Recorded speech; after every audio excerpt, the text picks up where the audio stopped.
알바 노동자가 사업소득세 3.3% 내고 사장님 된 사연. 손정순 노동판. 지난 10월 17일 부산노동권익센터에서 개최한 간담회에 참석했다. 가짜 3.3 노동자 실태와 문제점, 개선 방안을 주제로 한 간담회였다. 분명 노동자이지만 근로소득세가 아닌 사업소득세 3.3%를 떼기에 개인사업자, 즉 사장으로 위장된 노동자를 가짜 3.3 노동자로 부른다. 사실 대리, 퀵서비스, 택배, 학습지 교사 등 특수고용 노동자가 전형적인 가짜 3.3 노동자이다.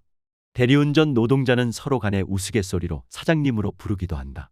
그래도 특수고용 노동자는 노동자인지 사용자인지 법정에서 다툼이라도 진행하고 있다. 최근 가짜 3.3 노동자 문제는 특수고용 노동자에서 그치지 않고 도저히 사장님이 될 수 없는 노동자에게까지 사업소득세 3.3%를 공제하고 있기에 심각하다. 어떻게든 사용자 책임을 회피하기 위해 진짜 사용자가 법규범 법집행에 허점을 악용하면서 나타난 현상이다. 간담회에서는 최초로 가짜 3.3 노동자 실태를 전면 조사한 2022년 권리찾기 유니온의 실태조사 자료를 기초로 다양한 사례가 언급됐다.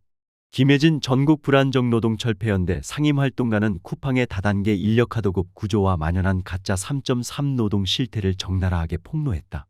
법무법인 시민의 이종훈 변호사는 기조 발제를 통해 가짜 3.3 노동자를 규제하기 위한 입법 과제를 발표했다. 필자는 쿠팡 노동자와 비슷하게 도저히 사장이 될 수 없는데 가짜 3.3 노동자로 둔갑한 사례를 얘기했다. 편의점 단시간 노동자의 사례와 반월 시화공단에서 일하는 일용 파견 노동자 경우이다. 필자가 속한 연구소는 2020년부터 경기도 노동권익서포터즈 사업의 일환으로 경기도 지역 프랜차이즈 단시간 노동자 실태조사를 진행해왔다. 2023년 처음 조사된 가짜 3.3 노동자 여부를 묻는 질문에 사업 참여 단시간 노동자 8,482명 중 19.6%가 사업소득세를 공제한다고 밝혔다. 노동권익서포터즈 사업에 참여한 단시간 노동자 5명 중 1명은 개인사업자인 셈이다. 세금 형태만 보면 편의점 알바 노동자는 고용관계가 아닌 편의점 사장님과 동업관계이다. 똑같은 편의점 브랜드인데 어떤 곳에서 일하는 단시간 노동자는 노동자이고 또 다른 곳은 개인사업자이다. 어떻게 이런 일이 가능한 것일까?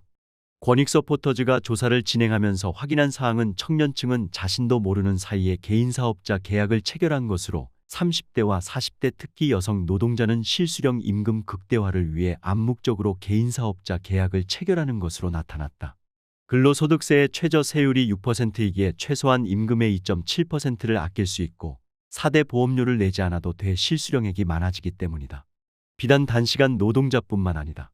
필자가 만난 시화공단 제조사업체에서 일하는 일용파견 노동자의 임금명세서를 보면 사업소득세 3.3%를 떼거나 아예 세금 자체를 떼지 않고 있다. 불법 인력하도급 업체가 세금을 탈세하고 사회보험료를 착복한 것이다. 사업소득세 원천 징수는 부가가치세 착복과 함께 업체의 주요 탈세 수입원이기도 하다. 일용파견 노동자는 인력하도급 업체와 사용사업체가 지시하는 대로 일을 하고 있기에 개인사업자일 수 없지만 아래 임금명세서는 우리 주변의 가짜 3.3 노동자가 광범위하게 확산되어 있음을 드러낸다. 분명 노동자임에도 가짜 3.3 노동자가 왜 이렇게 우리 주변에 많은 걸까? 가짜 3.3 노동자 문제는 최근에 등장한 것이 아닌 한국 노동시장의 역사적으로 구조화된 전근대적 고용 관행이 잔존하면서 나타난 문제이다. 필자가 이전 글에서 언급한 종업원 규모에 따른 근로기준법 일부 조항 미적용처럼 가짜 3.3 노동자 문제 또한 자영자성이 혼재된 전근대적 노동시장의 고용 관행이 지금까지 잔존해 있기 때문이다. 재화 봉제 업종의 객공제가 대표적인데 재화 봉제 업종 노동자는 지금도 사장님으로 불리며 일하고 있다. 이러한 고용 관행이 단시간, 일용 파견 등 주변부 취약 노동자 층에까지 전방위적으로 확산되어 지금에 이른 것이다. 여기에는 사장님을 상대로 비용 절감 방안을 영업하는 일부 노무법인과 세무법인 등도 한 역할을 했다. 학원 강사를 비롯해 주변부 직종의 사용자를 대상으로 노동자를 3.3% 세금을 제하는 개인사업주화 함으로써 사용자는 비용을 절감하고 하루하루 임금이 중요한 노동자에게는 실수령액을 높이는 방안을 컨설팅해주고 돈을 벌어왔던 것이다.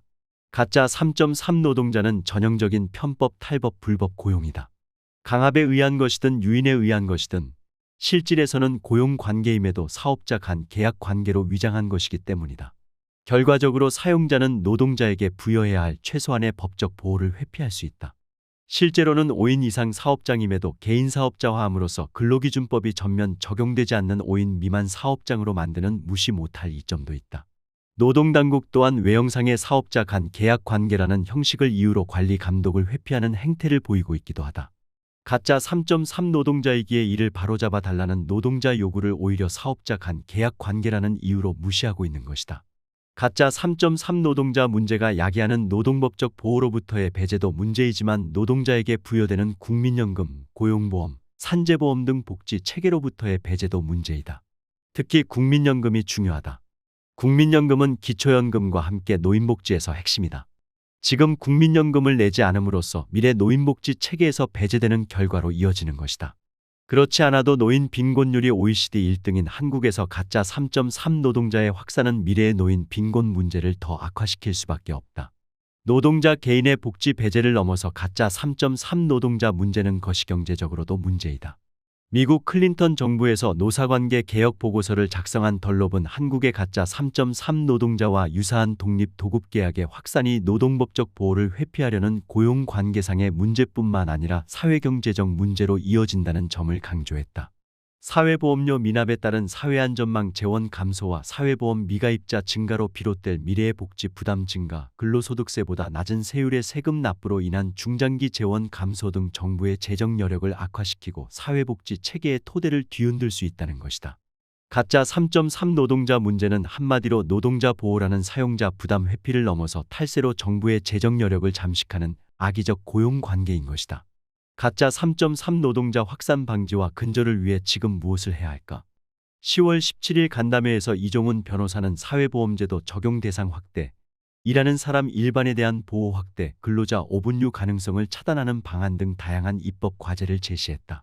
노동자가 개인 사업자로 되는 것을 법을 통해 막겠다는 것이다. 입법을 통한 가짜 3.3 노동자 규율은 매우 중요한 과제이지만 시일이 소요될 수밖에 없기에 고용노동부 근로감독을 강화하자는 주장도 지속되어 왔다. 근로감독관 1명이 3,000개 넘는 사업체를 담당하고 있는 현실에서 개별 노동자의 고용관계와 임금명세서를 확인하면서 가짜 3.3 노동자 문제를 관리 감독하는 데는 한계가 있을 수밖에 없다.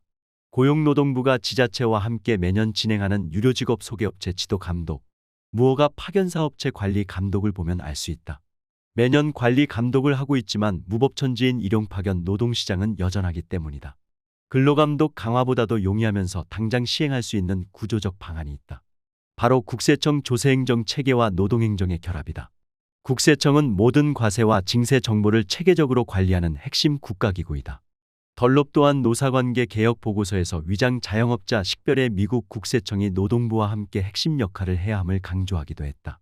실제 캐나다, 핀란드, 미국, 영국, 네덜란드, 노르웨이, 스웨덴 등 OECD 주요 국가들은 조세행정 체계 자료를 사회보험 및 노동행정 체계와 결합해 활용하고 있다. 노동행정 당국이 각종 조세 자료를 활용해 가짜 3.3 노동자를 식별하고 규제하는 것이다. 한국도 국세청의 조세행정을 노동행정과 결합한다면 고질적인 가짜 3.3 노동자 문제의 상당 부분을 해결할 수 있다. 2023년 1월 권리찾기 유니온이 주최한 토론회에서 국세청은 고용노동부와 협조 의사를 밝히기도 했다. 최소한 더 이상의 가짜 3.3 노동자가 확산되지 않도록 하기 위해서라도 오로지 과세 및 징세에만 머무르는 국세청 역할에 전향적인 변화가 필요하며 이를 고용노동부가 견인해야 한다. 근로계약 관계인데도 3.3% 사업소득세를 원천 징수하거나 아예 세금 자체를 내지 않는 사용자의 불법적인 탈세 현장을 팔짱 낀 채 바라만 보고 있는 것은 무엇보다 국세청의 직무유기가 아니겠는가?